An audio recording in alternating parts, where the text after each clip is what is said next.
네, 현재 시각 1시 35분 15초 지나고 있고요. 서울 상암동은 23.2도입니다. 이 시간에 뉴스 어디서 들을까 고민하지 마시고요. YTN 라디오 이슈앤피플로 오시면 됩니다. 아젠다 대 프레임 시간입니다. 두 언론학자와 함께 이슈와 여론의 흐름 면밀하게 이슈별로 짚어보는 시간 마련했습니다. 서강대 신방과 유현재 교수 나오셨습니다. 교수님 안녕하십니까? 네, 안녕하십니까? 네, 선문대 신방과 황근 교수님 나오셨습니다. 안녕하십니까? 예, 안녕하세요. 자, 교수님들도 뭐 누구보다 뉴스를 많이 보시는 분들일 거예요. 물론 또 학자로서 열심히 연구도 하시겠지만, 자, 당선인 취임과 또 청문회 지금 이게 같이 엮여 있는데 정부가 이렇게 뭔가 딱 갖춰진 상태에서 출범하지 않는다라는 우려가 많은 것 같습니다. 그런 상황에 대한 총평부터 먼저 여쭤봐야 될 것 같은데요. 황근 교수님부터 먼저. 일단 내가 볼 때 완전한 정부 출범은 뭐 현실적으로 쉽지 않아 보여요. 네. 왜냐하면 뭐 언론도 다 그렇게 예측을 하는 것 같은 느낌이고요. 이게 뭐냐면은 이제 기싸움이죠. 제가 볼 때는. 그러니까 기싸움. 뭐냐면 현재 이제 그 민주당 입장에서 볼 때는 네. 이게 과거에 어떤 그런 학습 효과도 있거든요. 네. 자기들도 뭐 여러 가지 그 출범 당시나 인사할 때 여러 가지 문제가 있었기 때문에 그거에 대한 어떤 그런 그 정서적인 면도 있을 거고. 네. 반면에 이제 그 지금 새로 출범하는 정부 입장에서 볼 때는 여기서 지금 뭐 이렇게 밀려나면은 힘들지 않겠느냐 네. 하는 것들이 있을 거예요. 그래서 네. 아마 서로가 뭐 논리적으로 다 있지만 그거보다는 약간 정서적인 어떤 기싸움이 좀 있는 것 같고요.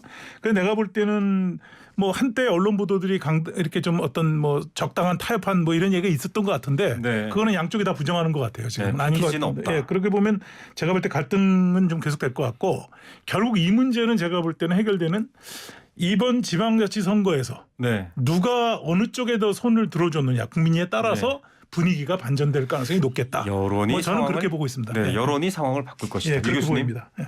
이 역사적으로 보면 뭐 국무위원들 딱 갖춰가지고 이렇게 딱 세팅돼가지고 출발한 적은 없었어요. 네. 거의 없었던 걸로 제가 기억하고요. 그래서 조금 난감한 건 뭐냐면 이제 뭐 민주당이나 뭐 여든 야든 간에 이게 자꾸만 파국으로 간다. 그래서 마치 그 다음 주에 막 그 언론 헤드라인이 막 예상이 되더라고요. 무슨 뭐 금냉, 그다음에 뭐 전국 대치 금냉. 뭐 이런 식으로 네. 될 것 같은데 그게 좀 갑갑한 건 뭐냐면 그 민주당도 지금 이제 전략적으로 이제 그 총리 후보랑 그다음에 나머지 4명, 5명 이렇게 해서 네. 이제 뭔가 그 전략적으로 이렇게 한다 그랬는데 그것도 전달이 좀 안 된 것 같고 그다음에 네. 이제 내일부터는 여당이 되죠 공식적으로 그 부분은 조금 안타까운 건 뭐냐면 의사결정 구조가 뭐가 있을까? 네. 그러니까 예를 들어서 전략적으로 이걸 이렇게 했다라고 하면 누군가 만나야 될 거 아니에요. 근데 네. 지금은 뭔가 꽉 막혀 있어서 서로 타협도 안 하고 아무것도 안 하고 만나지도 않는 것 같아요. 그래서 어떻게 따지면 이게 윤핵관이 있었나?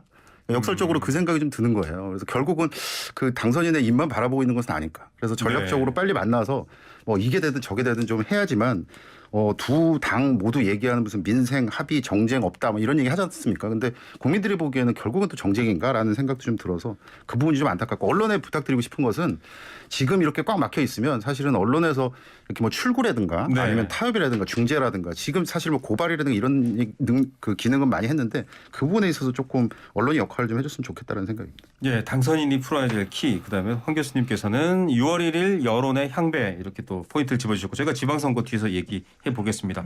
두 분 다 대학에서 연구를 하시고 학생들을 가르치시는데 한동훈 법무부 장관 후보자의 인사청문회에서 자녀 입시에 관련된 의혹들이 나오고 있습니다. 뭐 법을 어겼냐, 이걸로 뭘 누구를 피해를 줬냐라고 항변도 하고 한쪽에서는 이해 충돌에다가 온갖 편법이다 비판도 하고 있어요. 이거 어떻게 보는지 유 교수님께서 먼저 한번. 지금 이제 그게 가장 그러니까 본인과 관련된 어떤 이슈도 오늘 이제 청문회 지금 아마 계속해서 진행되고 네. 있는 것으로 알고 있습니다만 계속해서 파행이 이어지고 있지 않습니까? 그래서 본인과 관련된 거, 뭐 정책과 관련된 거, 검수완박과 관련된 거 이제 이런 것들 질문할 텐데 그거 플러스 지금 굉장히 큰 게 터졌어요. 그래서 지난주부터는 아마 언론이 본격적으로 이제 팩트 체크도 들어가고 굉장히 구체적인 어떤 기사들도 조금 나오고 있는데 네. 아무래도 이제 물론 이제 그 조금 다릅니다. 이제 조중동에서는 뭐 팩트 체크보다는 이제 조금 다른 거 얘기가 좀 나오고 그 나머지 언론들에서는 뭐 대필이다라든가 네. 아니면 이거는 실제적으로는 뭐보다 뭐가 더 심하다라든가 아니면 네. 이거는 사법적으로 접근을 해야 된다라든가 이런 부분인데 학교에 있는 사람으로 이렇게 좀 생각을 해보면 저희 집 앞에 이제 학원이 하나 있어요. 네. 고등학교 입시 막 이렇게 있는데 10시, 11시 되면 거기 막 학생들 많거든요. 네. 근데 그 학생들은 제 기본적인 생각은 그런 것 같습니다. 그냥 일루부터 출발을 하는구나, 이 친구들은. 근데 그 한동훈 후보자 자녀 플러스 우리가 그동안 봐왔던 그런 분들은 뭔가 우리가 모르는 세상인데 그 친구들은 3루부터 출발을 하지 않느냐라는 네. 생각이 들어서 저를 포함해서 아마 학교에 있는 사람들은 조금 갑갑해 하지 않았을까. 왜 그것까지 이렇게 좀 건드릴까라는 생각이 들고요. 제가 좀 확실히 짚고 넘어가고 싶은 것은 이제 물론 이제 그 정쟁이 격화되니까 무슨 오픈 억세스 전원이다라고 얘기를 했을 때 오픈 억세스니까 뭐 이 정도는 괜찮다라 그런 거 없습니다. 네. 그러니까 그 부분에 있어서는 팩트 체크가 돼야 될 것 같고 그리고 아마 이준석 대표가 얘기했던 것 같은데 무슨 저널인데 뭐 어떤 이름이다. 네. 저널이 논문이 아니면 뭡니까? 네. 그러니까 이거는 논문인데 뭔가 그거를 조금 다르게 해석하거나 각자의 어떤 이해관계에 의해서 네네. 그런 것들은 적절하지 않다라고 생각합니다. 아닌 건 아닌 거죠. 네. 황 교수님. 글쎄 이거는 좀 우리가 생각해봐야 되는데요. 뭐 지금 한동훈 후보자가 그 자녀에 관해서 네. 뭐 팩트에 뭐 그러니까 그 어떤 그 의혹들이 있는 건 맞아요. 네. 그런데 그 의혹들이 진짜 사실인 경우와 아닌 경우를 구별하고 있는가에 대해서는 의문이 있어요. 네. 제가 볼 때 이게 처음 제기 시작한 게 MBC에서 시작했는데 네. 그거는 분명히 잘못된 거였거든요. 왜냐하면 잘못된 오보를 했어요. 그러면 네. 그거는 잘못됐다라고 본인들이 얘기를 하고 네. 또 지금 나와 있는 뭐 여러 가지 문제점들을 얘기해야 되는데 이게 완전히 우리나라의 지금 이 언론들이 문제가 뭐냐면 네. 이게 정치 지형화돼 버렸잖아요. 네. 그러니까 예를 들면 우리가 알만한 어떤 그런 한겨레 신문 그러면 이게 지금 현재 정부하고 굉장히 가까운 정부다. 네. 그러니까 같은 뭐 우군끼리 하는 거니까 자기네들이 그게 사실 여부에 그 잘못할 수도 있는 겁니다. 언론이. 네. 그런데 잘못 아는 거에서 내가 잘못했다. 잘못 보도한 건데 이거는 문제가 있다라고 해야 되는데 그런 거 일체 얘기 안 해요. 그럼 뭐 조중동도 마찬가지일 거예요. 어떻게 보면. 그러니까 이게 우리나라의 정치의 후진성과 진영 논리가 네. 언론에도 그대로 지금 투영이 돼가지고 네. 도대체 지금 국민들 입장에서 볼 때는 이게 지금 뭐 여러 가지 의혹이 있다고 하지만 이게 진짜인지 아닌지 모르잖아요. 지금 네. 사실은요. 사실 그걸 밝히려고 노력을 해야 되는데 그렇지 못하고 있고 지금 청문회가 더 그게 안 좋은 게 뭐냐면 저도 뭐 잠깐 뭐 많이는 안 봤습니다. 아까 나오기 전에 잠깐 보면 그런 문제를 논할 때 나오는 얘기 보면은 이미 선입견을 가지고 있어요. 너 잘못됐다. 민주당 의원들은. 반면에 네. 또 국민의힘 의원들은 이게 뭐가 잘못이냐라는 선입견을 갖고 시작하는 거예요. 네. 그러니까 객관적인 사실에 접근하려고 하는 노력은 언론도 하지 않고 있고 정치권은 워낙 또 정쟁으로 빠져 있기 때문에 이 문제는 내가 볼 때 그러니까 이거는 아무리 의혹을 제기해도 제가 볼 때는 답 없어요. 네. 이런 경우에는. 그래서 이거는 한국 사회가 너무 이걸 고쳐야 될 거고요. 언론도 보니까 일부 언론은 또 그런 시시비비를 얘기하는 언론들도 있더라고요. 보도도 일부 네. 있지만 전체적인 논조는 지형화돼 있다. 사실 우리 한국 언론의 진짜 병폐를 잘 보여주고 있는 거예요. 네. 그러니까 이게 조국 장관의 재판이 또 되고 있잖아요. 지금 이게 사실 문제가 되는 게. 그래서 그건 좀 고민해야 될 것 같습니다. 네. 뭐 교수님 추가로 근데 모든 언론이라고 이렇게 일반화시킬 수는 없을 것 같고요. 네. 그리고 언론에 아까 교수님 말씀하셨습니다만 지난주부터는 굉장히 그 엄격한 팩트 체크가 나오고 있어요. 네. 그리고 또 그 정보원도 굉장히 조금 초기에는 제한됐다. 그다음에 뭐 거칠게 말하면 답정너다 이런 언론이 있었던 것도 사실인데 지금 뭐 조중동도 일부 지금 그렇게 나오고 있고요. 뭐 프레임이다라고 얘기를 하면 뭐 사실 의견 차이는 있겠습니다만은 대피를 누가 했는데 그 당사자가 누가 얘기했다라든가 아니면 이 저널과 같은 경우에는 무슨 뭐 돈이 어떻게 이렇게 오갔다라든가 이런 것들에 대해서 의혹 얘기하고 그다음에 합리적인 의혹을 하고 있거든요. 근데 제가 좀 걱정되는 것은 지금 이미 좀 왕성하게 하고 있는데 한풀 이렇게 꺾인 게 뭐냐면 법무장관 후보자가 고소를 해버렸어요. 네. 그런데 그 이유에 대해서 뭐라 그랬냐면 의혹만으로 보도를 한다 뭐 이렇게 얘기를 했거든요. 네네. 의혹이 아니면 기사를 의혹으로 쓰지 그럼 뭘로 씁니까? 그러니까 그 의혹에 대해서 어느 게 합리화적이지 않고 어느 게 합리적이지 않은지에 대해서 명확하게 얘기를 해야지.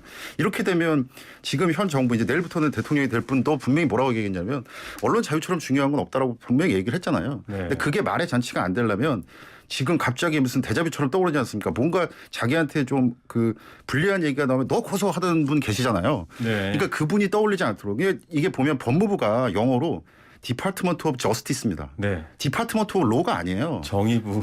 그럼요, 정의예요. 그러니까 본인이 무슨 그 법률 전문가라고 했을 때 그 자기와 관련돼서 조금 불리한 얘기가 나왔다. 그럼 그냥 고소 다 해버리면 네. 언론을 위축시키는 겁니다. 그러니까 그 부분에 대해서는 좀 지적을 하고 싶습니다. 판결은 법원에서 해야겠습니다만 사회적 가치는 언론과 공론장에서 끊임없이 찾아가야 되는 부분인데요. 황 교수님 방금 얘기한 거에 이어서 조국 전 장관은 한동훈 후보자의 해명이 교묘하다. 언론은 왜 반문하지 않느냐라고 얘기를 했고 한동훈 후보자는 의혹 보도를 한 기자들을 고소고발했습니다. 유력 정치인들이 이렇게 언론을 의식하면서 굉장히 행동하는 거에 대해서 좀 특이한 것 같아요. 어떻게 판단하십니까? 뭐 언론 고소고발은 이 정부가 뭐 내내 하던 거 아닙니까? 시작을 자기네들이 놓고 욕할 입장은 못해요. 그러니까 국민들은 그걸 비난할 수 있어도 이 정권에 현재 나가는 정권에 있는 사람들은 얘기할 자격이 없습니다. 네. 그리고 법무부가 의혹 보도하지 말라고 가장 그 법무부 그 취재 언론사들을 제약했던 게 법무부예요. 추미애 네. 장관이 해놓은 거 아닙니까? 그러면 이 사람들은 얘기할 자격이 없어요. 이건 국민들은 분명히 얘기할 자격이 있습니다. 네. 왜 언론이 이렇게 하느냐? 언론에도 이런 애 할 수 있죠. 사실 이런 거 못하게 하려고 지금 언론중재법위원회도 개정안 넣은 거 아닙니까 지금? 네. 아예 의혹보도 자체를 못하게 해가지고 언론사를 문을 닫아버리게 했다는 거 아니에요. 그럼 뭐 그러면은 현재 있는 민주당 사람들은 이거 얘기할 자격이 전혀 없는 사람들이에요. 네. 최근 애들이 지금 그런 법까지 만들어가 추진하고 있는 상황이에요. 있는 사람이 한마디를 더 하겠습니다. 저는 뭐 민주당 의원이 아니시니까. 당원도 아니니까 네. 제가 말씀을 드리면 언론을 공부하는 사람은 이렇게 보면 그 예를 들어 이제 조중동을 보겠습니다. 그래서 네. 제가 이제 뭐 직업이니까 한번 이렇게 검색도 해보고 막 그러거든요. 네. 그러면 이제 뭐 한동훈, 뭐 조선, 한동훈, 동안 이런 식으로 한번 해봐요. 네네. 그러면은 어떤 게 나오냐면 우리가 다 뭐 지난주에도 잠깐 얘기했습니다만은 조선일보가 그렇게 한동훈 후보자의 패션에 집착을 했어요. 막 네. 40여 건 쏟아 나오면서 뭐 이런저런 스카프가 뭐고 이런 것들. 그래서 이게 그냥 언론 국민 이런 입장에서 봤을 때는 이건 참 굉장히 변죽을 올린다 뭐 이런 얘기를 했었거든요. 그런데 오늘 제가 찾아보니까 그냥 뭐 일반화시킬 수는 없습니다만은 연관 검색어가 어떻게 나오냐면 조선 그리고 한동훈 그러면 조선제일검 뭐 이렇게 나와요. 네. 그러니까 이 얘기는 기본적으로 탐문, 심층, 그다음에 팩트 체크 이런 것들 안 한다라는 거거든요. 물론 네. 편집권에 있어서 뭐라고 하겠습니까? 그런 건 아닌데 이게 검찰도 우리가 막 비판하고 막 그러는 게 기소하는 것보다 안 하는 게 더 무섭다 그러잖아요. 네. 그러니까 언론도 마찬가지예요. 보도를 하는 것보다 안 하는 게 더 무서울 때가 있거든요. 그런데 지금은 너무 많이 이렇게 보이는 거예요. 그래서 뭐 정치적인 뭐 프레임이다, 뭐 당파적이다, 정파적이다 이런 걸 다 떠나서 조금 다양하게 해줬으면 좋겠다. 그런데 네. 교수님 말씀하셨던 것처럼 너무 그 관계자, 지형화됐죠. 뭐 이렇게 조국 장관이나 이런 분들은 저는 개인적으로는 지금은 이렇게 막 나서지 않아도 어쨌든 국민이 다 알 수 있지 않을까 이 흐름을 네. 그래서 뭐가 잘못됐는지에 대해서는 느끼고 있지 않을까라는 생각이 듭니다. 폴리널리스트 뭐 언론에서 정치인으로 직행하는 경우 봐도 마찬가지겠습니다만 그런 정치 지형 황 교수님이 지적한 지형을 뛰어넘는 보도가 나온다면 국민들이 응원해 주시겠죠. 지방선거 얘기로 바로 넘어가 보겠습니다. 6월 1일 이 지방선거가 전국의 향배를 바꿀 것이다. 아까 황 교수님 얘기를 하셨고 자 이거 어떻게 보십니까? 정권 심판일까요? 지난 정권 심판일까요? 새 정부에 대한 견제일까요? 이거 유 교수님부터 먼저 한번 정해 주시죠. 지방선거 난 이렇게 본다. 예. 저는 그 어제 이제 바로 그 두 분이 어쨌든 판이 커졌자 영화 대사에서 나오는데 야 판 커졌다 준비해라 뭐 이런 것 같아요. 그래서 이제 두 분이 나오면서 이거는 흡사 이제 뭐 헤드라인에도 나왔습니다만은 대선 2라운드가 됐다라는 생각이 네. 들고요. 그래서 제가 바로 그 빅데이터 검색을 좀 해봤거든요. 그랬더니 그 지방선거와 관련돼서 언급량도 굉장히 적었는데 네. 어제부로 확 올라갔어요. 아, 네. 이 얘기는 뭐냐 흥행은 됐다라는 겁니다. 흥행은 결국은 되었다. 우리나라 스타 마케팅이라 그러는데 안타까운 건 뭐냐면 이제 관심이 조금 높아질 거예요. 네. 그런데 어제부로 지방선거의 실종이다라는 생각이 듭니다. 이게 보면 풀뿌리 민주주의잖아요. 물론 네. 국회의원 보궐선거니까 조금 얘기가 다릅니다만 같은 시기에 뽑지 않습니까? 그렇죠. 그러면 물론 명분도 있고 이유도 있고 그런데 제가 그냥 객관적으로 그냥 제 개인적으로 이렇게 보자면 두 분 다 그냥 좀 쉬운 일을 택한 거예요. 그리고 네. 안철수 후보도 어제 나와서 이렇게 막 뭐 저도 그 말이 조금 신경 쓰이긴 하는데 성남에다 대고 고담 시티라 그랬어요. 그러면 성남에 지금 살고 있는 사람들 뭡니까? 그래서 그렇게 욕하지만 그러고 물론 뭐 어제도 또 그 안철수 후보 얘기하더라고요. 선당 후사? 네. 제가 보기엔 그냥 선사 후사해요. 그러니까 네. 각자 조금 쉬운 길 찾아오고 막 그러고 명분이 뭔가 그 전략을 이겨야 되는데 저는 현실이 명분을 이겼다라고 생각을 합니다. 그래서 예, 조금 알겠습니다. 안타깝지만 나름대로 그 지역에 계신 분들은 정말 철저하게 그 이상적이긴 합니다만은 정책 선거 그렇게 해서 조금 그 적임자를 좀 뽑아주셨으면 하는 게 네. 바람입니다. 자 지방선거가 아니라 중앙선거가 되었고 스타 마케팅이 되었다라는 말이고요. 황 교수님 정해 주시죠. 일단 이건 우리가 좀 저는 이재명 후보나 이제 안철수 후보가 그러니까 안철수 위원장이 이제 출마를 선언했으니까 네네. 사실 이거는 뭐 우리나라 지방자치로 봐가지고는 이건 비극이에요. 네. 지방자치 선거가 가뜩이나 지금 이게 국민들한테 별로 관심 없 정책 쟁점이 안 되는데 네. 이 사람들 나와서 이게 두 선거만 지금 차지하게 됐어요. 그런데 그래서 두 사람을 다 비난하자면 특히 뭐 아까 이제 안철수 위원장에 대해서는 네네. 얘기를 많이 하셨으니까 이재명 후보의 출마는 더욱더 이게 명분이 없는 거예요. 네. 왜냐하면 이게 기네스 북감입니다. 대통령 후보 떨어진 사람이 딱 2달 만에 시간적으로. 국회의원 선거 출마한다. 네. 이거는 뭐 지구상의 멀쩡한 국가에는 있지 않고요. 그럼 뭐 몰라요. 제가 못 들어서 그러겠습니다. 또 하나는 이게 충분히 예견된 일이죠. 왜냐하면 안철수라고 하는 사람은 뭐 여러 가지 그 사람도 지금 뭐 여러 가지 고민했던 것 같아요. 뭐 네. 당 총리도 생각해봤고 했는데 어차피 이제 이걸 택한 것 같아요. 당권으로 가는 것 같습니다. 네. 자 그리고 자기 총선을 노리겠죠. 그런데 이재명 후보 같은 경우는 더 심각한 게 뭐냐면 이거는 뭐 누가 봐도 뻔히 압니다. 네. 이 사람이 아직도 그 대권에 대한 욕심이 있는데 그거보다 더 큰 거는 자기가 수사받을 게 너무 많거든요. 지금 현실적으로. 이른바 그러니까 방탄 명분. 방탄으로 네. 해서 국회의원이 돼서 이게 진짜 방탄 국회도 아니고 방탄 총선? 아니 방탄 출마?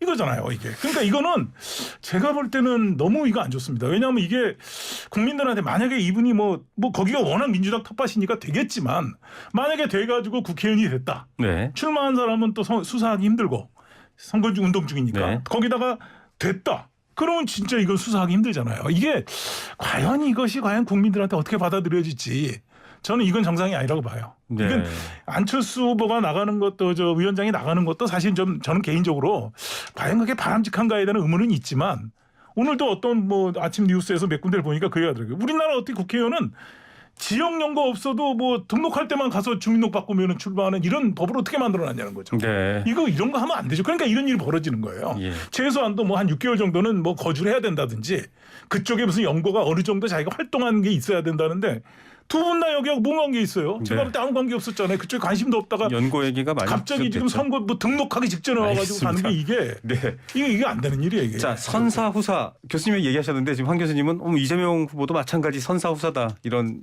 맥락이세요. 네, 큰 맥락에서는 저도 교수님 의견에 동의하고요. 그러니까 지방선거 측면에서 뭐 풀뿌리 민주주의 이런 얘기하면 슬픈 건 사실입니다. 하지만 그럼에도 불구하고 이제 뭐 도망자다라든가 뭐 그런 거는 좀 네네. 지적하고 싶어요. 어제도 이렇게 그 출마한 다음에는 그 이준석 대표도 그렇고 그다음에 그 안철수 전 위원장 이제 후보죠. 근데 두 분이 전부 다 이렇게 약간 뭐랄까 조롱의 정치를 또 시작하시더라고요. 네. 그러니까 비판은 세게 하고 그러니까 이거 부분에 있어서는 이러이러한 거 아니냐라고 하면 추상처럼 그렇게 하면 또 국민이 반응할 텐데요. 네. 근데 일단은 지금 법안이 또 통과된 상태고 그다음에 검수 완박과 관련돼서 지금 이제 경찰한테 갔잖아요. 그러면은 경찰과 관련된 어떤 수사 그다음에 앞으로 뭐 실체가 어떻게 밝힐지 모르겠습니다만 그거에 대해서도 그냥 기다려보고 그 부분에 대해서 시스템을 어쨌든 장악한 것은 지금 이제 국민의힘 아니겠습니까? 그래서 그런 부분에 있어서는 믿고 조금 기다리면 아까도 말씀드렸다시피 이게 현실이 명분을 이긴 건 사실이에요. 그런데 네. 조금 뭐 이쪽 저쪽 다 똑같다라는 측면에서 조금 안타깝다라는 모습을 좀 보입니다. 자, 두 교수님의 웃음이 모든 걸 대변하는 것 같습니다. 결국은 유권자 여러분, 국민 여러분이 지방선거에서 어떤 선택을 하실지가 정치 국면을 변화해 가기도 하겠죠. 자, 두 분과 얘기를 나누다 보면 항상 이렇게 시간이 저 몇 마디 안 했는데 벌써 시간이 다 됐습니다. 그래서 저희가 조금 주제를 좁혀서 다음번에도 얘기를 계속 하겠고요. 다음번에 또 시시각각 청문회 상황이라든지 지방선거 상황이 바뀌기 때문에 또 두 분의 아주 깊이 있는 이슈 점검 보도록 하겠습니다. 잠시 자리에 앉아 계셔 주시고요. 지금까지 서강대 유현재 교수님 또 선문대 황근 교수님이었습니다. 감사합니다. 고맙습니다. 예.